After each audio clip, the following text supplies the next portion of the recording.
Shalom, everyone. Welcome once again. This is Chazak Eliyahu Yasharal, and welcome to Just a Word as we prepare for another video. Since we did our video on the interracial marriage, several questions have come up from people who continue to believe that it is okay to mingle the seed of Yasharal with the other nations. So today we look at the topic, the little known truth about Moses marrying an Ethiopian.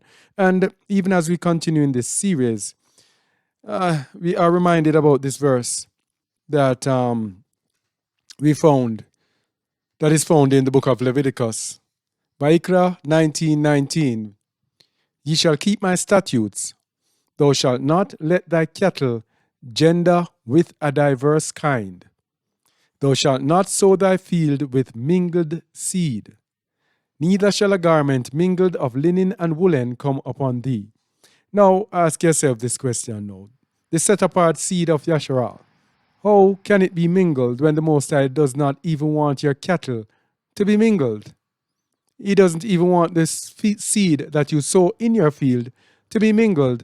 And as a matter of fact, not even the garment that is upon you, he wants to be mingled. So why do you think he would want the set apart seed to be mingled? So for those who seek truth, let's look at the little known truth about Moses marrying an Ethiopian. And here is a question.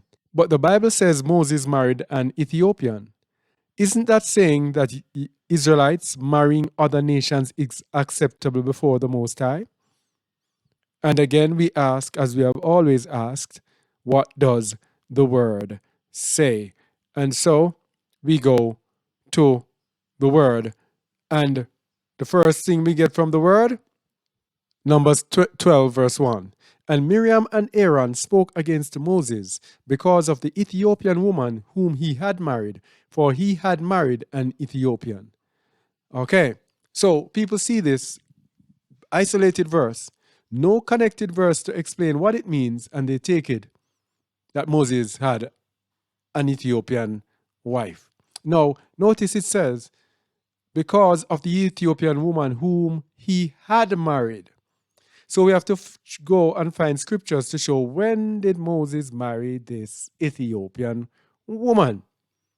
And before we go into that, we have to go into the meaning of Ethiopian.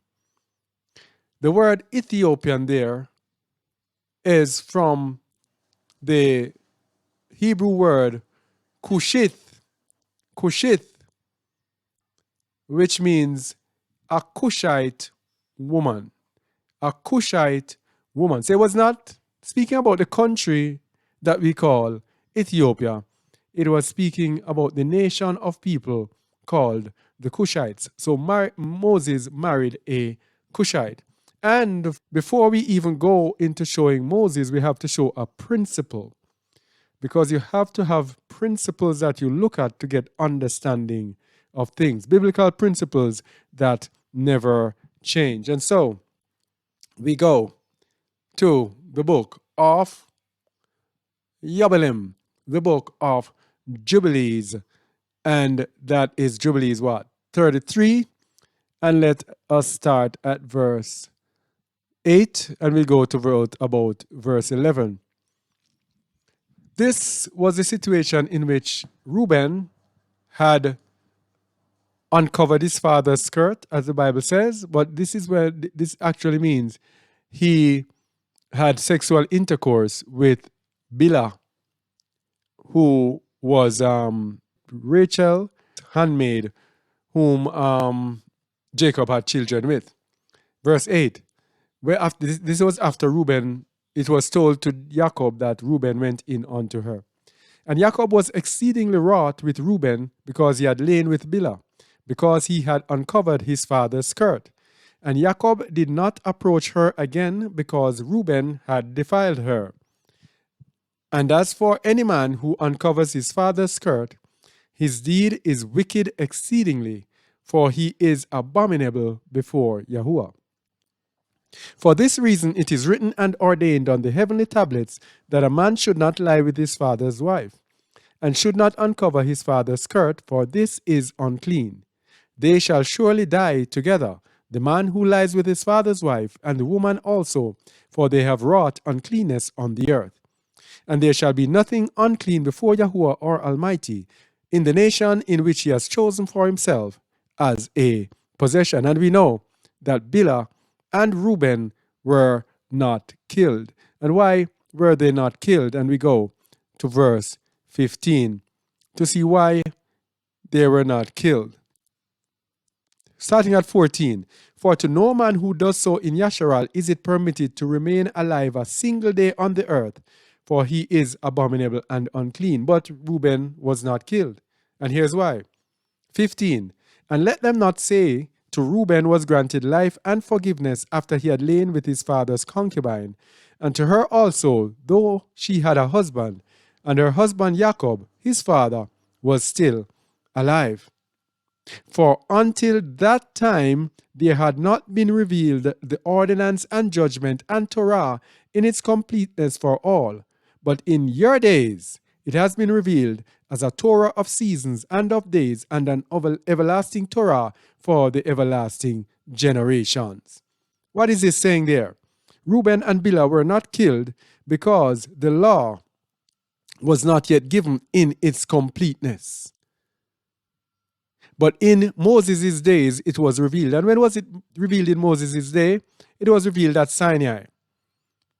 So when we look now at, we're going to look eventually at when Moses actually had that Ethiopian wife. But this principle here, that the law was not given in its completeness, which is why Reuben was not killed and Bilhah was not killed. This is in Romaim 7, verses 7 to 8, the same principle. Romaim 7, verses 7 to 8. What shall we say then? Is the law sin? Allah forbid. Nay, I had not known sin but by the law. For I had not known lust except the law had said, thou shalt not covet.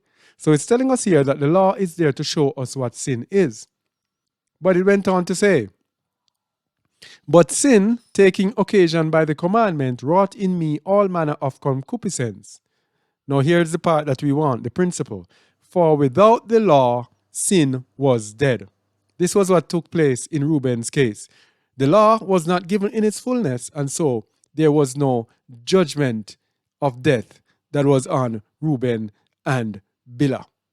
Same thing we're going to show you for Moses. Moses married the Egyptian before the Torah was given in its fullness. And for that, we go to the book of Yasharal.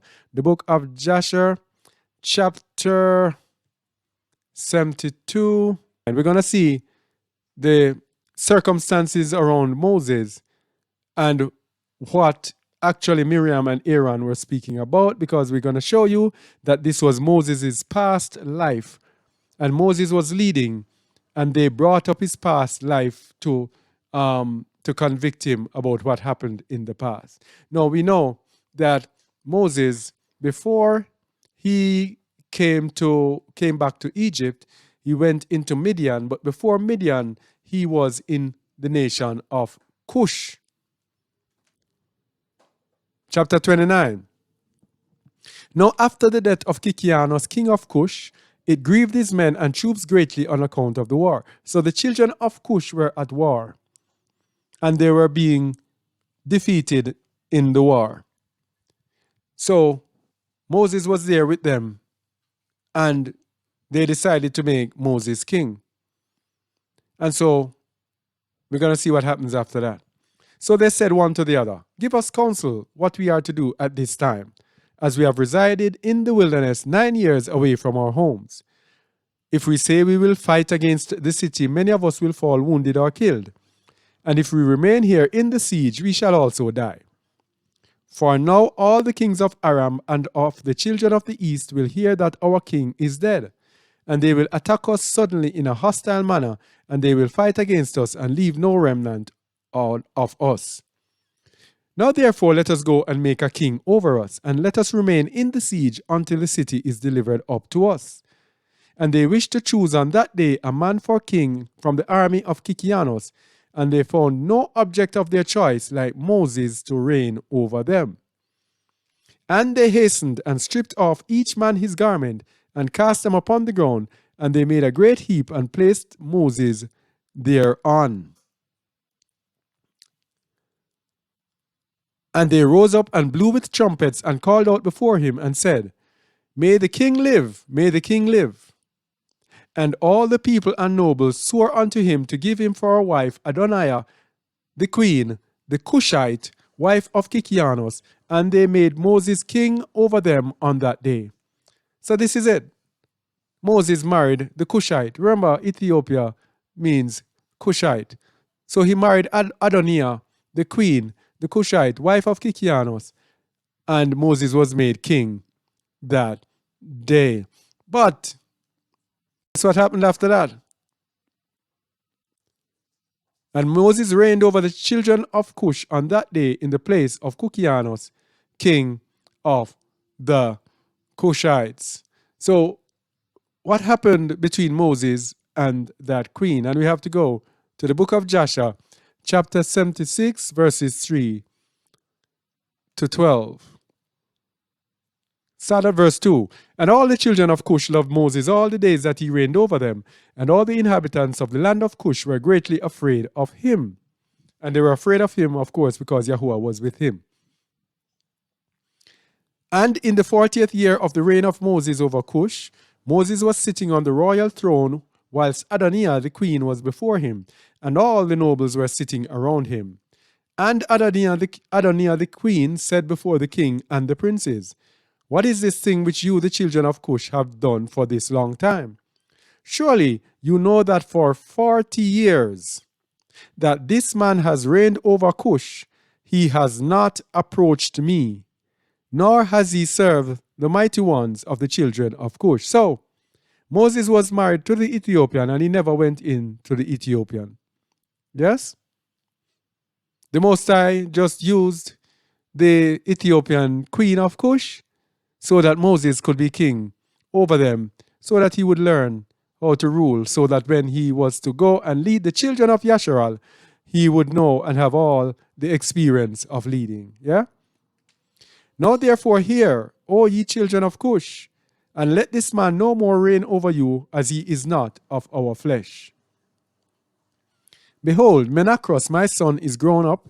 Let him reign over you, for it is better for you to serve the son of your master than to serve a stranger, a slave of the king of Mitzrayim. All right, and this was before Moses went into Egypt to free the children of Yasharal. And all the people and nobles of the children of Cush heard the words which Adoniah the queen had spoken in their ears. And all the people were preparing until the evening, and in the morning they rose up early and made Menacros, son of Kikianos, king over them. And all the children of Cush were afraid to stretch forth their hand against Moses, for Yahuwah was with Moses. And the children of Cush remembered the oath which they swore unto Moses, therefore they did no harm to him. But the children of Cush gave many presents to Moses, and sent him from them with great honor. So Moses went forth from the land of Cush, and went home and ceased to reign over Cush. And Moses was 66 years old when he went out of the land of Cush, for the thing was from Yahuwah, for the period had arrived which he had appointed in the days of old, to bring forth Yasharal from the affliction of the children of Ham. There you go. That is the account of how Moses married the Ethiopian. This was Moses' past. And Moses did not even consummate the marriage. All right? The Most High sent Moses there for the learning leadership over a nation.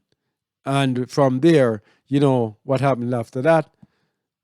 So this is the little known truth about Moses marrying an Ethiopian. Moses did not mix seed, and even if he did it before the Torah was revealed in its fullness. Yes? And remember, as it says in Romans 7 verse 8, without the law, sin was dead. All right? So you cannot use Moses to say that it's okay to have to mix the seed of Yasharal. All right? Even if it was wrong before the Torah, now that the Torah has come, now it shows up what sin is. Now the Torah shows you sin. All right? So only hope that helps someone. This is Kazakh Eliyahu Yasharal here from Just a Word. Please like, share, subscribe, and comment on our videos, please. And so the word can go around. Until next time, shalom.